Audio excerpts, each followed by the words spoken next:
just the belief behind setting up a Hiranandani Foundation by you? A house and a home are two different animals. You have a big palace, but there's no happiness.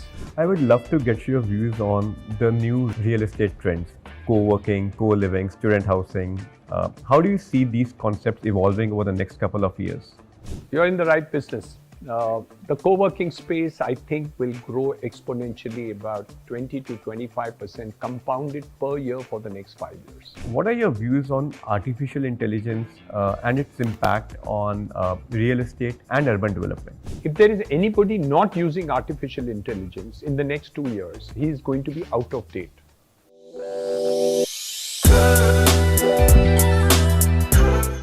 Welcome to another episode of The Corner Office, where we speak with leaders who have built landmark brands and reshaped industries. Today, I have the honor of welcoming a man who truly needs no introduction, a visionary who has reshaped India's real estate industry and built a legacy that continues to inspire, Dr. Niranjan Hiranandani, founder and managing director of Hiranandani Group. Sir, welcome to the Corner Office. It's a pleasure and an honor to be hosting you today. My pleasure too. Thank you for inviting me. Sir, I believe the early influences in life lay the foundation for extraordinary careers, and yours, I'm sure, is no exception. You come from a family of doctors. Was academics a major focus during your early years?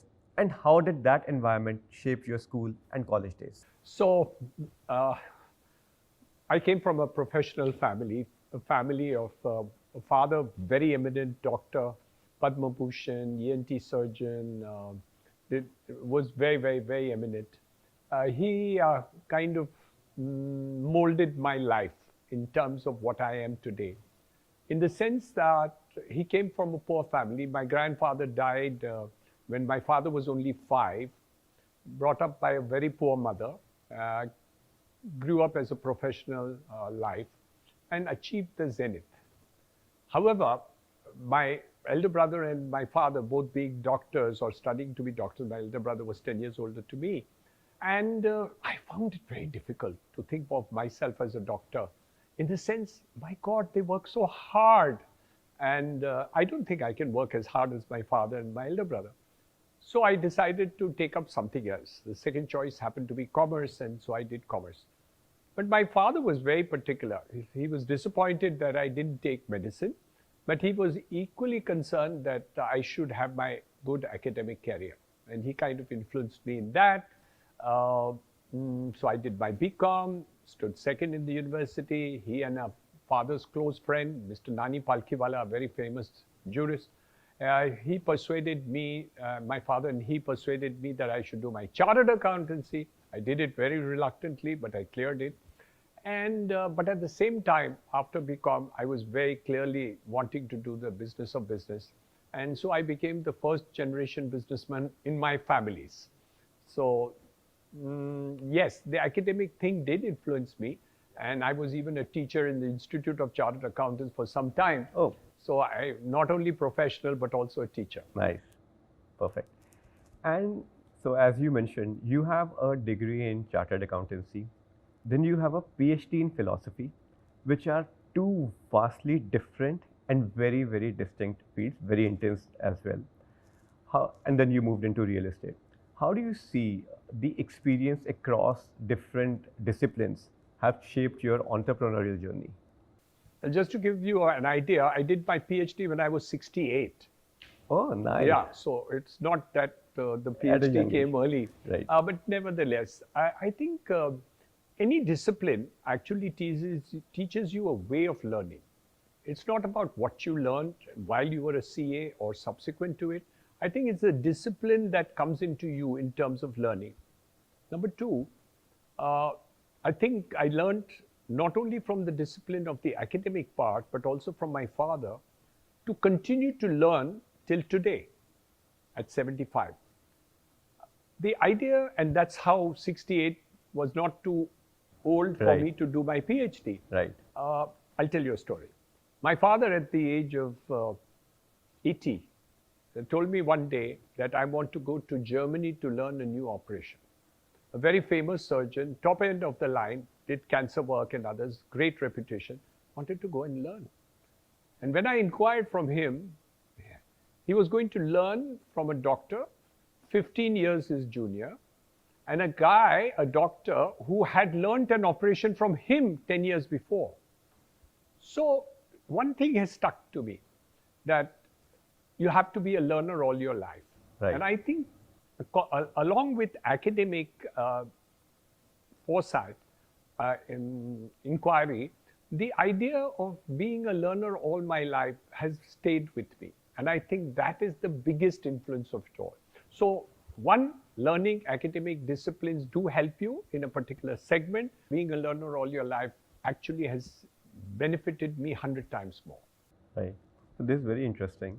And just out of curiosity, was sports a part of your regular life during your early days? Yes, my father encouraged me to do swimming and also play squash. So I did a lot of that during my school days and especially my holidays. So I was a part of that. Mm-hmm. But I got fond of these games, and so I did. I did some swimming championships. I won some school trophies, but I wasn't anywhere close to a national or a state player. But I did play and continued to do it till I think at the age of 28, I stopped squash, 28, okay. 30. And I've restarted it about 10 months back. So, the sport stayed with me again, inculcated my youth, and I think I'm still fond of it. So I'd love to play the games. Nice. So I am a father to a 10-year-old son, and I'm really encouraging my kid to get into sports, individual as well as team sports. So that's where, at least the only thing about parenting I'm doing right now. Wonderful. Great. Coming to the next question, not every entrepreneur is privileged to be a chartered accountant, but what do you think are the basic financial and business concepts which every entrepreneur should know before setting up a new business? I think there are lots of entrepreneurs. India is full of entrepreneurs. And there are people who are uneducated and have been entrepreneurs. And there have been great educated people who are zeros. Right. So I think what is really a lesson is that while academics does put you on a platform and gives you a big advantage against any other entrepreneur. So if you're uneducated and you're educated, the educated has a fantastic advantage with the uneducated. However, to be an entrepreneur is different because you need that fire in the belly, a foresight, a desire to achieve something over there. So if you don't have a desire and you say life is going to be easy for me, I just want to live life, I just need to earn a little bit in order to have a decent life, it's different. But an entrepreneur can be a different person because he aspires to have something which is not so easy as or comfortable as getting an employment, because you are under the umbrella of somebody else's mission and entrepreneurship. So these two aspects are there. But India is a place of great entrepreneurs, educated, uneducated, and otherwise. And I do see that the educated entrepreneurs are now in India flourishing hugely, while earlier I would find uneducated entrepreneurs doing great in the country. Today, the educated entrepreneurs have a leap, far bigger leap, far more directional leap, and the opportunities are more. But to learn to be able to use those opportunities is an academic discipline that helps. So I think those who say academics are not needed for an entrepreneur, not true. You do need it, and the more you have, the better it is.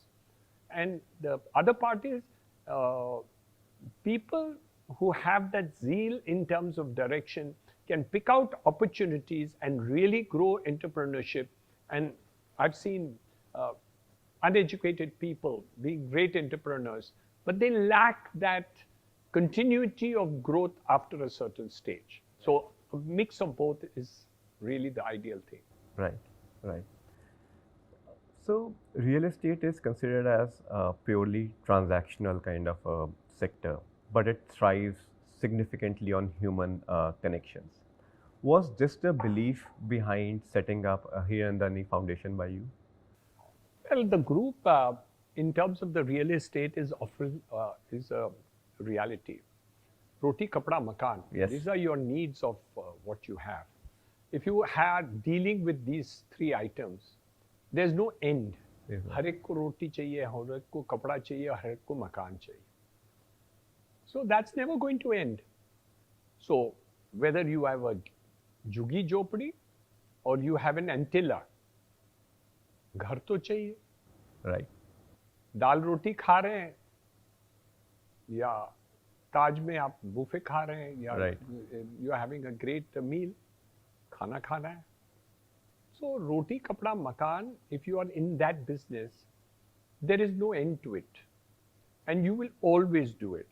So the man who lived in the cave and the person who lives in multi-storied houses or in a villa or in a bungalow or in a house, we continue to operate it. So the thought of knowing that this is a subject which will never die.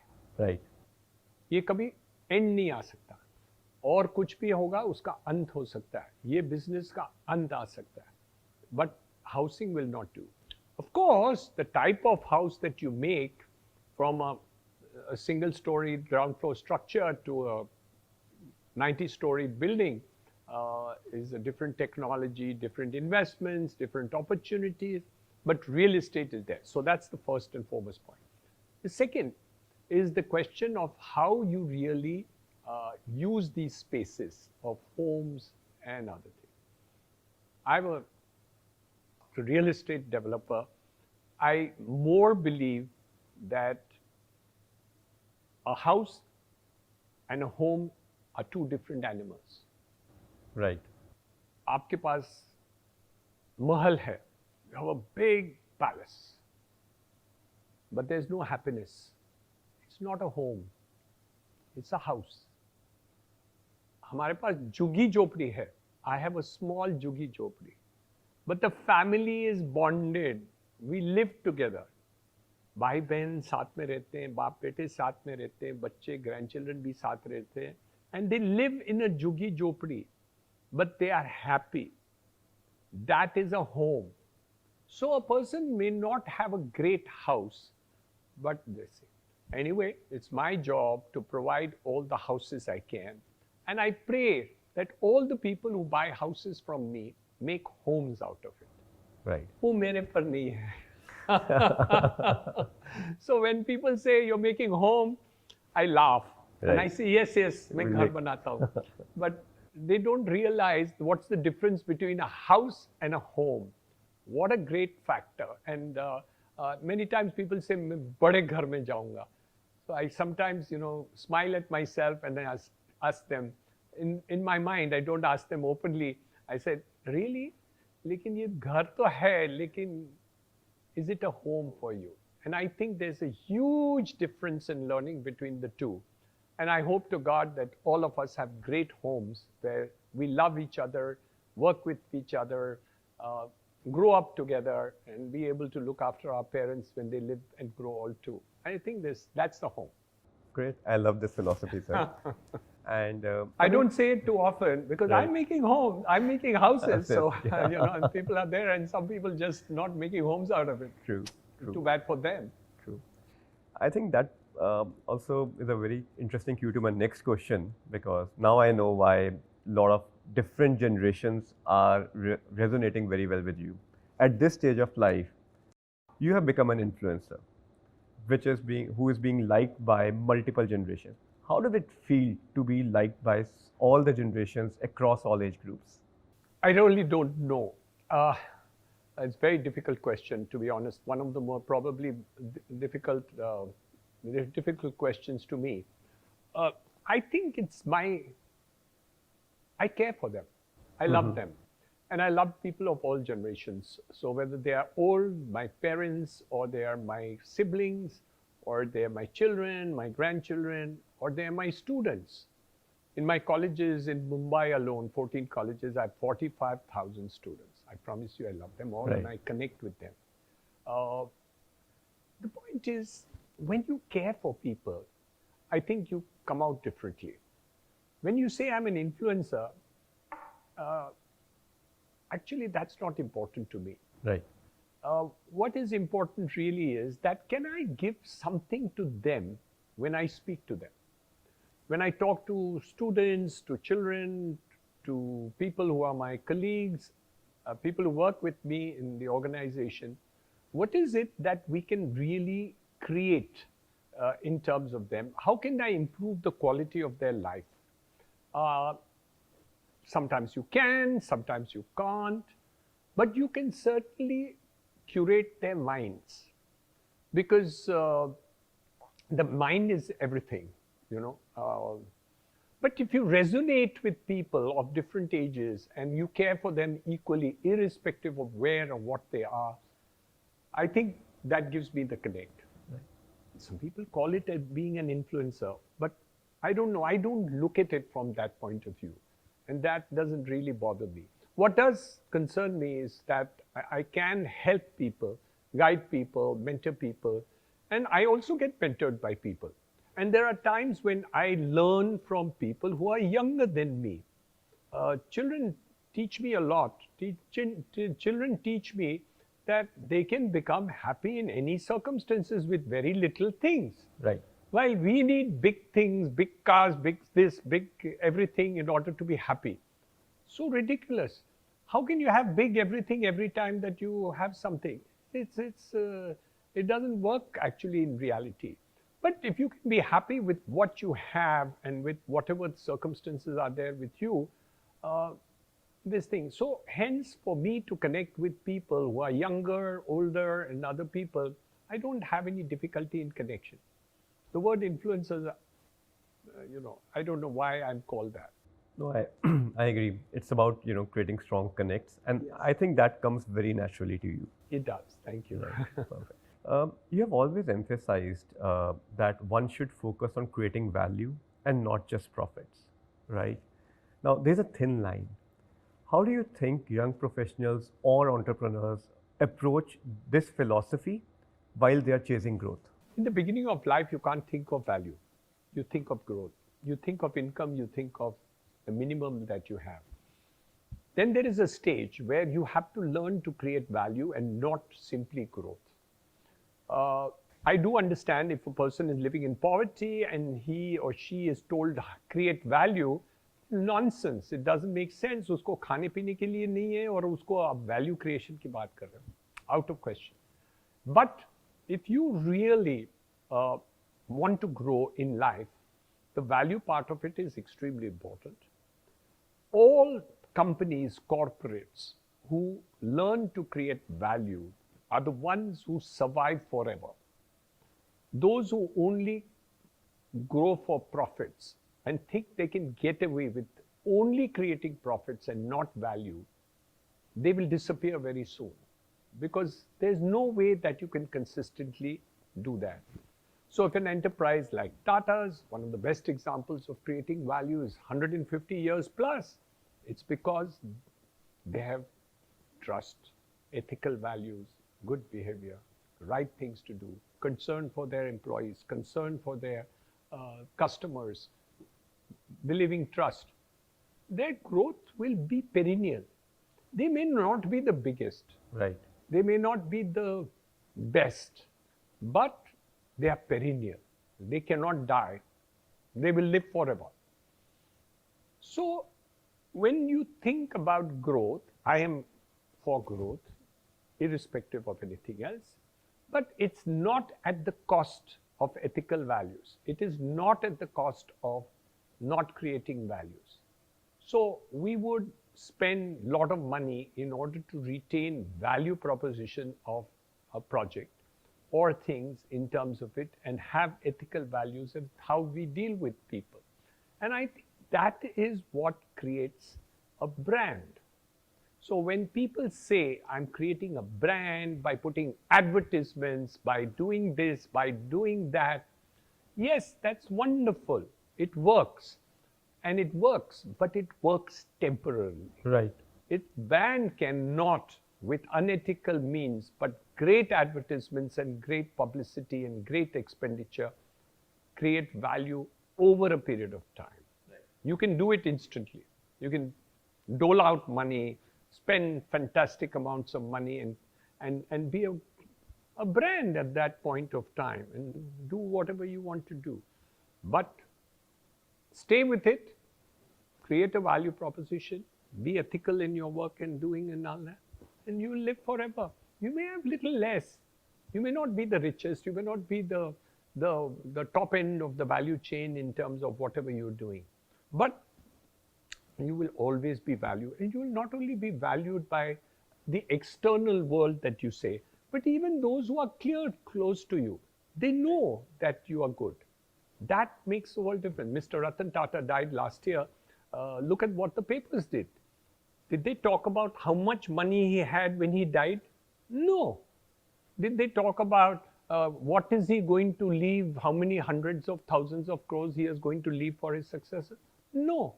They talked about him being a good man, looking for dogs, looking at elderly people, investing into things which made value propositions to that. So I think that is what is there. So he be remembered for that. Right. But if tomorrow he was given a value that he was so many thousands of crores of rupees, people would forget him after some time. Nobody would even bother about it. And after 15 days, it disappears. Those monetary values is in uska ghar. And anyway, he can't take it up. Right, right. True, true. That's a very wonderful philosophy, and it is so important for real estate, which requires trust. I personally believe that real estate and banking system of any country, it requires a similar level of, trust among the consumers, right? Because, yeah, perfect. And moving to my next question, sir. Many Indians today are setting up new ventures, but they're also shifting paths very quickly. How important do you think is the concept of long-term vision and commitment for creating more meaningful businesses? Well, let's understand. One is consistency, but consistency is in the vision that you have. But consistency cannot be in what you're doing to be done and repeated again and again. Because technology is changing, demands are changing, aspirations are changing, new items of products are coming, production values have changed. So even if you're making the same thing, I think you have to be conscious that you're making it differently. And let's take cars, for instance. 1990, 91, we had the Fiat and Ambassador car. The companies were assured by the government, the Maharashtra government for Fiat cars and Ambassador cars. I think the West Bengal government assured them, perennially we'll do it because you are having so many workers to protect the workers, and your cars, you must continue to manufacture the old design, old technology, these cars. What happened? Both the companies disappeared. Right. So you can't possibly think of a static situation in business or in anything in life. You have to be dynamic, you have to be a learner, you have to change with the environment. The world changes everything there. Trump comes in and puts in tariffs, the wars are declared, Pakistan creates this problem, insurgency happens. If you're not going to be able to change your method of working according to what the situation is, or the environment is, or the demand is, or the aspirations of the people are, it won't work. So I think while consistency and all these aspects of it is important, but change, improvement, trust, faith, all these things are, I think, more important or equally important. So, if I can ask you, what is Niranjan Hiranandani's secret of keeping his core team motivated? I don't know, you should ask them, but I think I give them space. So each one of them has adequate space. We give them a platform, we give them space, we do believe in them. And if they make mistakes, we forgive them. If they make blunders, then we have to do something more serious. But having said that, I think I believe in most of the people who work with me, and I trust them a lot. And they have grown with me. We have people working with me for 10 years, 15 years, 20 years, 25 years, 30 years, 35 years, and 40 years. So obviously, we're doing something right in retaining talent. So I'll move to my next section. Real estate has gone through multiple shifts, a paradigm shift over the last couple of decades, right? And across all these years, you have not only just built simple buildings, but you have transformed entire neighborhoods and introduced the concept of urban living. I believe you are the first one to bring in the concept of gated communities in India. How did that idea originate, and how do you see the evolution of urban living in India? Well, I was very fortunate. My father lived in Malabar Hill. Uh, I grew up there, and so it was one of the best places in Mumbai in those days. When I started construction, obviously, I saw bad neighborhoods. Uh, I saw poor quality of construction. I saw neighborhoods which were bad. Uh, I built a project in Lokhandwala complex, 11 buildings, one by one. I didn't have money to buy 11 plots at a time. I bought one plot at a time, built one building, made a good building next, and so on. Every time I completed a building, I looked out of the window. I made a good building. But when I looked out of the building, there were bad footpaths, there were bad roads, there were bad lighting, there was no water supply, there was sewerage, there were electricity failures.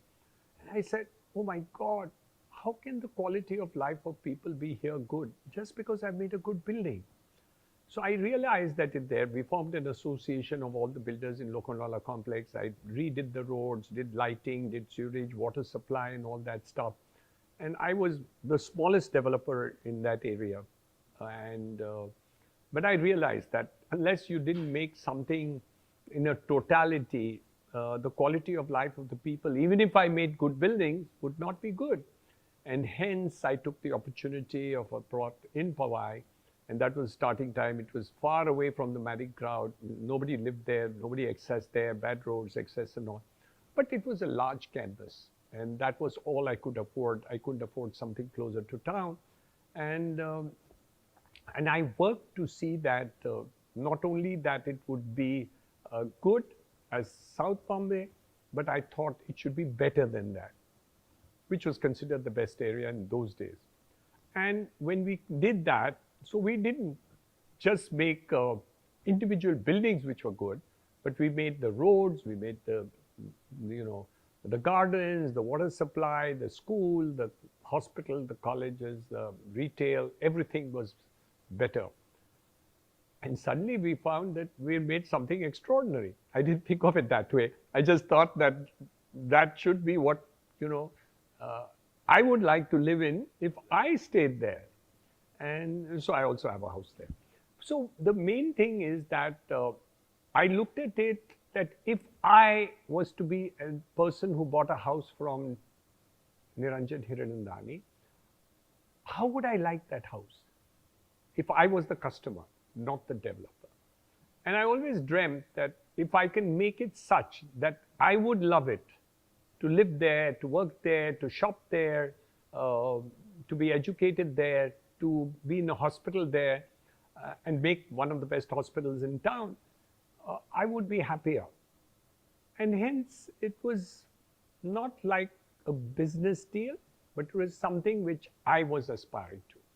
And then now it's become a habit. So every time I make a new township, the same thing is true. I keep on repeating what I've done before, which is to make it still better. Perfect. And what were some of the defining movements that shaped Hiranandani Group's growth story? I don't think there was one thing. I think there were maybe 10,000 things. Like I gave guaranteed waterproofing, probably the first in the city for all the terraces of the building, because I found all the buildings were leaking on the terraces. We created plumbing and others which were different and surety. We created the first and largest sewage recycling plant in Mumbai, 4 million liters per day. I think it's probably one of the biggest in any township, probably in India, that we have. And we have another 4 million liters which we recycle in Thane, besides individual buildings recycling it. Now it's mandated. In those days, there was no mandate. So we made concrete roads in a private layout, which was never there before. So everything we have taken up is to take it to the next level. So every time you make a building, you think, can I make it better? Is there a better design? Can I provide a better service? And we continue to do. And the best part is a large number of people have come, emulated our example, and made good and great buildings and layouts. So today you have many wonderful buildings in the city, in the country, and people are following that. And many of them, builders, developers, and younger people come and tell me, oh, we came and saw your buildings and we've really emulated this, that, and the other, which you have already done 30 years ago.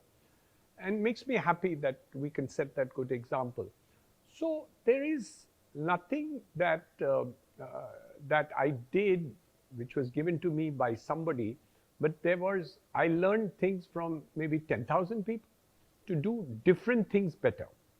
So it was incremental. You do waterproofing better, you do concrete better, you do paints better, you do, gardens better, you do school better, you do a hospital better.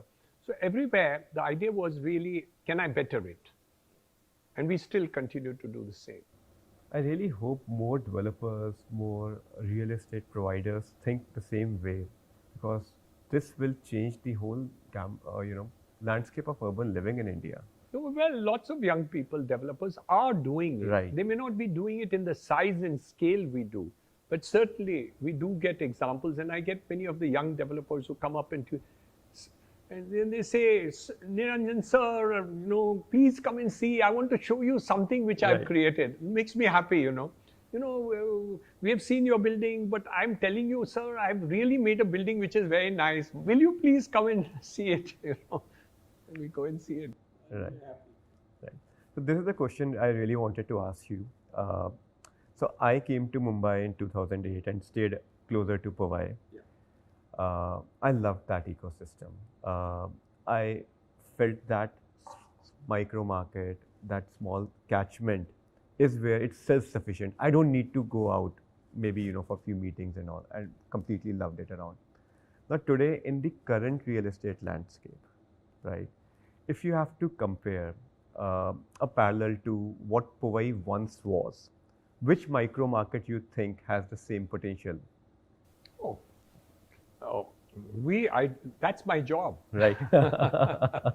We identify micro markets all the time. Right. So we're doing that. So after we did Powai, we identified Thane, Hiranandani Estate, and thereabouts 3 other projects as a micro market, which we did. When we did that, there were only 2 developers on Godbandar Road. Now there are only 42. In Powai, we were 1, and we are now 21. Next one is Panvel, is a micro market we think is going to grow hugely. And when we went, we were the only one. And just now we have 5 large developers over there next to us. We think Alibag as a hospitality destination will grow hugely in the next 3-4 years.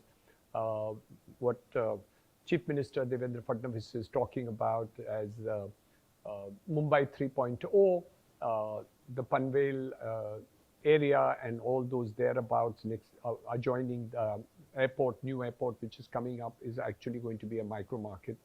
We work in various other micro markets in Pune. We are working in the periphery of Pune, near Hinjawadi. We have Dharumbre. We are working in Chennai.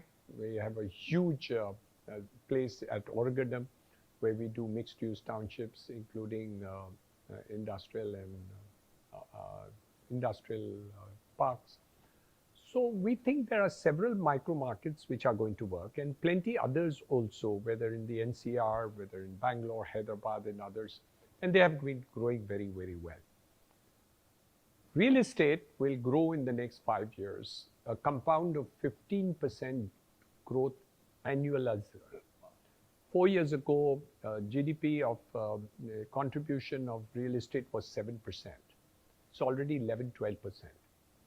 At a $5 trillion economy, it will be somewhere between 15 and 20% of $5 trillion. Right. So the growth of real estate is probably the fastest in the world, in India. Right. And imagine the whole Dharavi slums redevelopment, which is going to clear a large amount of portion of land. redevelopment homes in Mumbai, MTHL, the metro, and all the others. I think there's a huge development which is taking place in the real estate. So opportunities of micro markets and urban areas is growing hugely in the next couple of years. And couple of these redevelopments, they are not just infra projects; they're socio-economic projects. They can improve the life cycle, the overall life, quality of life of a lot of individuals. Sure.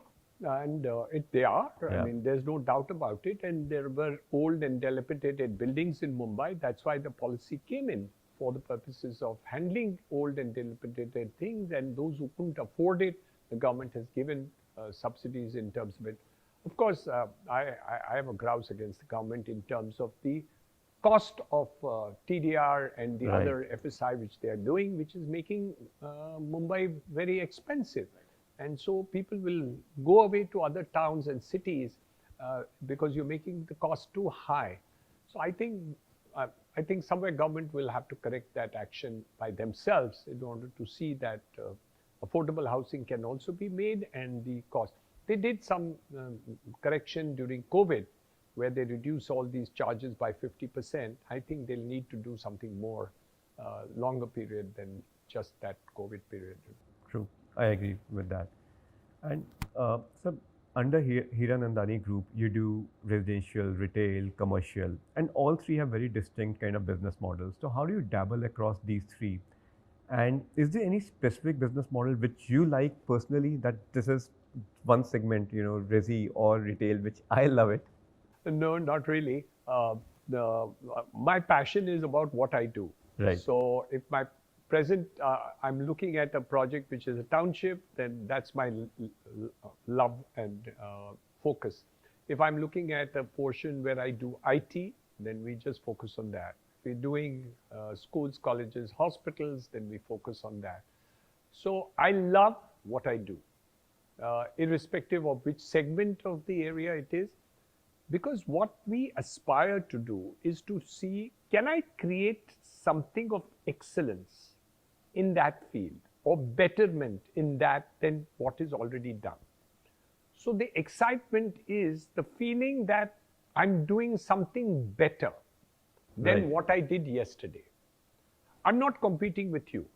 I don't worry that somebody is better than me. God bless him.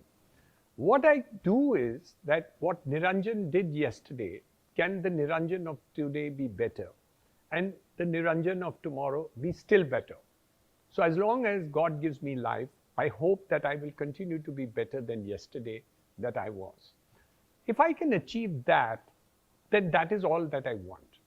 I'm not interested to be somebody else. I may learn from somebody else. Somebody can mentor me even without knowing he's mentoring me.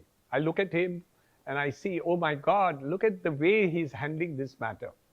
And many times it's just the behavior of a person that I like, and I try to emulate that. But that doesn't mean that I copy it. I do it in my own way.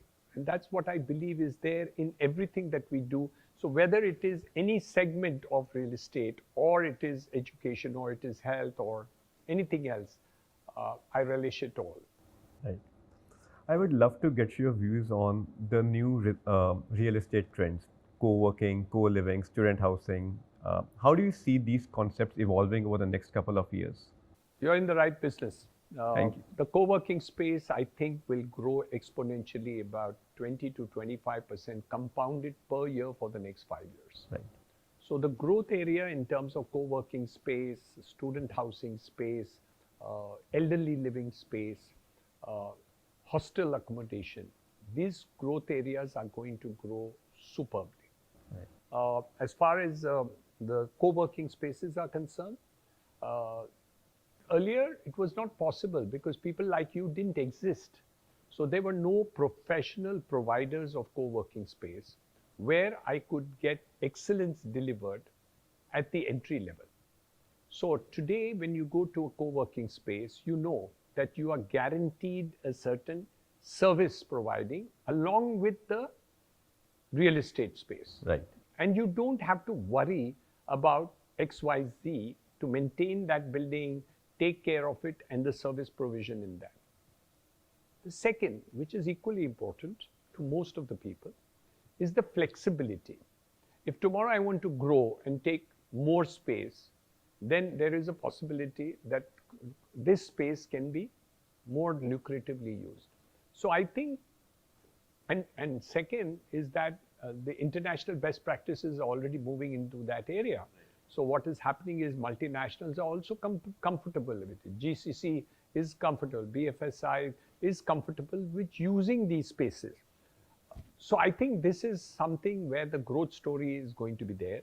And I do believe that at least in the main metros and in the main areas, in the next 5 years, at least 15 to 20% of all commercial spaces may move into this area. So it's a question of how fast and how much you can possibly convince people to move into your space. But I think it's going to be there. There's no need for having the business of buying, furnishing, renting, and all that stuff anymore. You could have an office which is very flexible in terms of it. I think that's the way to go as one of the things. But the other part is also equally interesting, which is the elderly home. Nuclear families are happening. The children are not able to stay with the parents. I think elderly housing is going to really work. What I hate about elderly housing is the fact that you believe that you should segregate these elderly people into some remote corner of the world. I think that's terrible. You need to mix elderly people with the rest of society, with younger people, with grandchildren aged people, nearer schools. Of course, you need hospital and healthcare. But don't segregate the people where they see only old people. I mean, that's true. That's true. I think that's a mistake. Right. So all the people who are doing elderly thing must have, they should have schools next to it. Bring the grandchildren type of children to come and play with them, talk to them, enjoy with them, have fun with them, So I think that's the mistake we are making. We shouldn't try to copy the American pattern where, the elderly live only with the elderly. I think we are social creatures where we like children and grandchildren to be near us. So that's the mistake in the case of elderly housing. On the student housing, hostel accommodation, and co-living is the next generation is going to be there. So you're going to get housing now, huge number of people who will live in that type of environment. It's not taken off.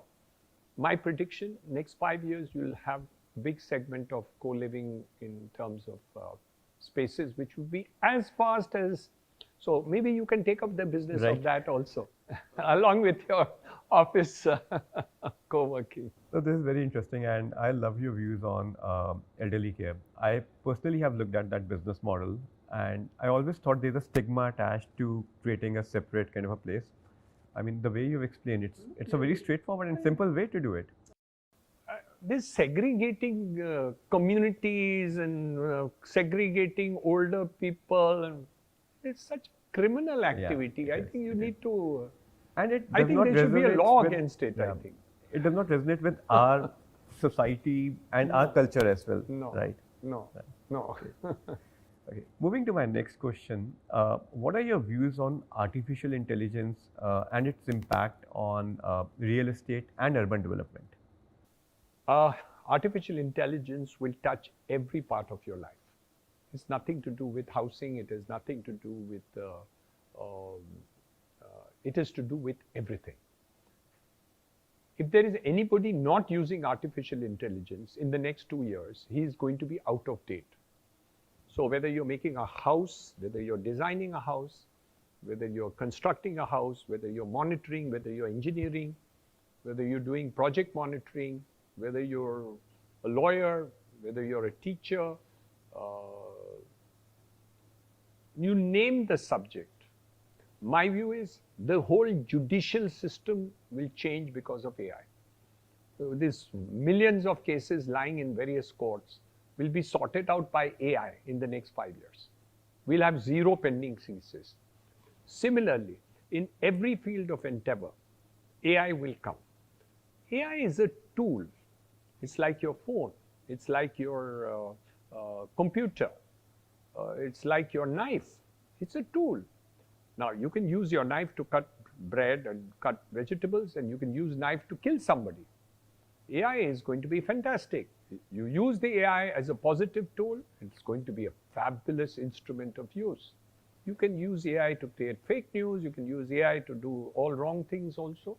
So, how we use AI is important. AI is only a new tool. It's a brand new, sexy, attractive tool. Don't abuse the tool. Use it lucrative. That's all. So, real estate, marketing, name it, everything will be AI.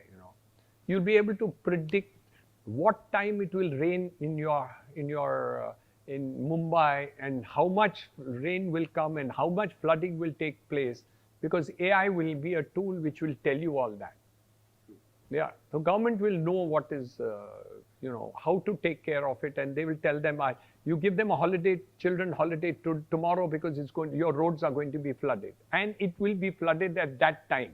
That's the extent of meteorological changes which are going to take place. So AI is important, but we have to be very careful to see that the tool is positively and lucratively used and quickly used, which is fantastic to be done.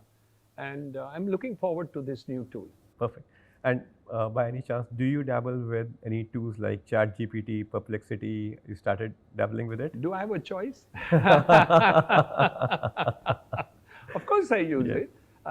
Not as well as my son uses it, and not as well as my grandchildren use it, and I'm not as good as so many of the experts use it. But yes, the answer is I do use it, and I want to keep learning how to use it better. I don't know properly how to use the prompt, but I know how to use some of it. So, I mean, they tell me you must use the prompt this way and don't use it this way. I'm learning. Superb, superb. So, before we wrap up, I'd like to shift gears and get into a rapid fire round. Are you ready? Sure. What's a myth about you that you wish people would stop believing? I think the myth about me is that I'm a hard-nosed businessman. I think I'm not. I'm still the soft son of a professional doctor, and I continue to be inside me. But I think the facade around me is that I'm a very clever businessman. So, what trait do you value most in a relationship? Trust, empathy, care, love. I think all this is important. Yeah. Your favorite Bollywood celebrity? Oh, nobody else but Amitabh Bachchan. There cannot be a second man. Right. So, if you had one more chance to speak to your father, what would you talk to him about? I think I would listen to him.